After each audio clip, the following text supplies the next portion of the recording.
Rank list publish ചെയ്ത കാര്യം എൻ്റെ കുട്ടികൾ എല്ലാവരും അറിഞ്ഞിട്ടുണ്ടായിരിക്കില്ലേ? ഓൾറെഡി മുന്നേ ഒരു റാങ്ക് ലിസ്റ്റ് പബ്ലിഷ് ചെയ്തിട്ടുണ്ടായിരുന്നു. അത് പിന്നീട് ക്യാൻസൽ ചെയ്യുകയും അത് റദ്ദാക്കിയിട്ട് ഇപ്പോൾ പുതിയൊരു റാങ്ക് ലിസ്റ്റ് ഇന്നലെ നമുക്ക് പബ്ലിഷ് ചെയ്തിട്ടുണ്ട്. അതെല്ലാവരും കേട്ടിട്ടുണ്ടായിരിക്കും, കണ്ടിട്ടുണ്ടായിരിക്കും. അതുമായിട്ട് ഒരുപാട് ന്യൂസും കാര്യങ്ങളൊക്കെ നിങ്ങൾ അറിഞ്ഞിട്ടുണ്ടാവും. കാരണം നമ്മുടെ ആദ്യത്തെ 100 റാങ്ക് എടുക്കുകയായിരുന്നു എന്നുണ്ടെങ്കിൽ നേരത്തെ നമ്മുടെ പബ്ലിഷ് ചെയ്ത റാങ്ക് ലിസ്റ്റ് അനുസരിച്ച് ഏകദേശം 40-ലധികം കുട്ടികൾക്ക് കേരള സിലബസിൽ പഠിച്ച കുട്ടികൾക്ക് എന്നുണ്ടായിരുന്നു റാങ്ക് ഉണ്ടായിരുന്നു. പക്ഷേ ഇത്തവണ പുതുക്കിയ ഒരു റാങ്ക് ലിസ്റ്റ് വന്ന സമയത്ത് വെറും 21 കുട്ടികൾ, ആദ്യത്തെ 100 റാങ്കിൽ വെറും 21 കുട്ടികളാണ് കേരള സിലബസിൽ പഠിച്ചിട്ടുള്ളത്.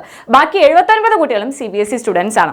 1-ാം റാങ്കിൽ ഉണ്ടായിരുന്ന ആൾ നേരെ 7-ാം റാങ്കിലേക്കും 5-ാം റാങ്കിൽ ഉണ്ടായിരുന്ന ആൾക്കാണ് ഇത്തവണ ഫസ്റ്റ് റാങ്ക് കിട്ടിയിട്ടുള്ളത്. അപ്പോൾ റാങ്ക് ലിസ്റ്റ് പബ്ലിഷ് ചെയ്ത സമയത്ത് ഒരുപാട് മാറ്റങ്ങൾ വന്നു അല്ലേ? നേരത്തെ ഉയർന്ന റാങ്ക് ഉണ്ടായിരുന്നവർക്ക് പിറകിലേക്കായ ഒരു അവസ്ഥയും അതുപോലെ തന്നെ പിറകിലുണ്ടായിരുന്ന ആൾക്കാർ മുന്നോക്കം വന്ന അവസ്ഥയും അങ്ങനെ ഒരുപാട് മാറ്റങ്ങൾ ഈ ഒരു റാങ്ക് ലിസ്റ്റിന് ഇടയിൽ കാണാം. അപ്പോൾ സ്വാഭാവികമായിട്ടും നമുക്ക് എല്ലാവർക്കും അറിയാം, ആദ്യത്തെ റാങ്ക് ലിസ്റ്റ് വന്നപ്പോൾ നമുക്ക് എല്ലാവർക്കും ഒരു പ്രതീക്ഷയുണ്ടായിരുന്നു അല്ലേ? അതിനനുസരിച്ച് എല്ലാവരും ഒരുപാട് കാര്യങ്ങൾ എക്സ്പെക്ട് ചെയ്തിട്ടുണ്ടാവും, പ്ലാൻ ചെയ്തിട്ടുണ്ടാവും. എനിക്ക് ഇന്ന കോളേജിൽ ചേരാൻ പറ്റും എന്നൊക്കെ പ്രതീക്ഷിച്ചവരുണ്ടായിരിക്കും.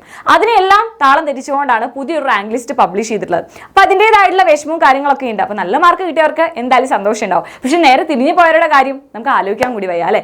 അപ്പോൾ എന്തായാലും ഒരു ഫെയർ ആയിട്ടുള്ള ഒരു തീരുമാനം ഇനി നമ്മുടെ സർക്കാരിന്റെ ഭാഗത്ത് ഉണ്ടാവട്ടെ എന്ന് മാത്രമാണ് ഈ ഒരു അവസരത്തിൽ മിസ്സിനായാലും പറയാനായിട്ടുള്ളൂ. കാരണം നമുക്ക് ഇനി ഒന്നും ചെയ്യാനായിട്ട് പറ്റില്ല അല്ലെ?